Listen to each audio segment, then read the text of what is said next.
मणिपुर को आग में झोंकने के जिम्मेदार कौन है? मंत्री का घर फूंका, लेकिन मोदी सरकार की बोलती क्यों है बंद? ये वो सवाल है जो आज देश के ज्यादातर लोग पूछ रहे हैं।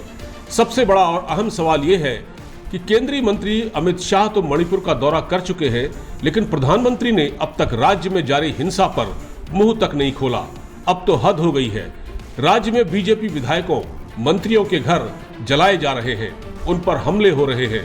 बावजूद इसके प्रधानमंत्री मोदी की बोलती बंद है। आखिर ये सब क्या हो रहा है? अब बताया जा रहा है कि दंगाइयों ने केंद्रीय मंत्री आर.के. रंजन सिंह का घर आग के हवाले कर दिया। ये कोई पहली घटना नहीं है। इससे पहले बीजेपी के विधायक और मंत्री केमचा किमचेक के घर आग लगा दी गई।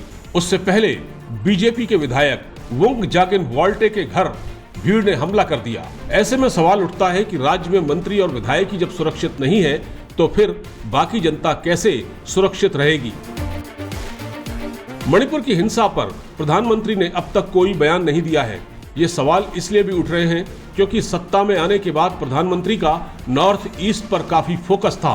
मणिपुर एक बेहद शांत राज्य है, तो फिर अचानक वहां हिंसा का लावा कैसे फूटा? आइए इस बारे में थोड़ा जानते हैं। मणिपुर में जारी हिंसा के दो बड़े कारण हैं। एक है बहुसंख्यक मेइती समुदाय को अनुसूचित जनजाति का दर्जा देना, जिसका कुकी और नगा समुदाय विरोध कर रहे हैं। कुकी और नगा समुदाय को आजादी के बाद से ही आदिवासी का दर्जा मिला हुआ है। इसके अलावा दूसरी वजह है गवर्नमेंट लैंड सर्वे। राज्य सरकार ने अचानक रिजर्व फॉरेस्ट यानी आरक्षित वन क्षेत्र को आदिवासी ग्रामीणों से खाली करवाना शुरू कर दिया। लिहाजा कुकी समुदाय इसका विरोध कर रहा है।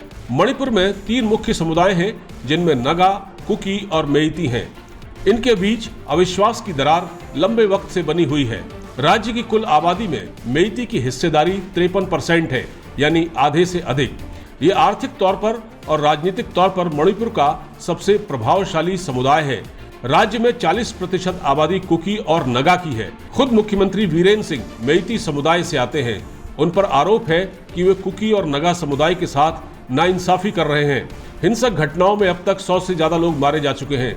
सरकार कहती है कि नोटबंदी की घटनाओं के बाद आतंकवाद की कमर टूटी है, तो फिर मणिपुर में दंगाइयों को खाद पानी कहां से मिल रहा है? राज्य के मुख्यमंत्री वीरेंद्र सिंह ने मारे गए लोगों को आतंकवादी तक बता दिया।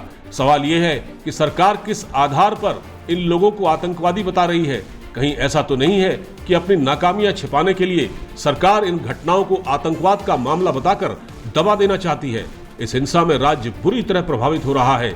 न कारोबार चल रहा है, न आवश्यक वस्तुओं की आपूर्ति हो पा रही है। स्कूल बंद है, चिकित्सा सेवाएं चरमराई हुई हैं। सबसे बड़ा सवाल यह है कि मणिपुर जल रहा है और मोदी सरकार चुप है। ये वैसी ही बात है जैसे रोम जल रहा था और नीरो बंसी बजा रहा था।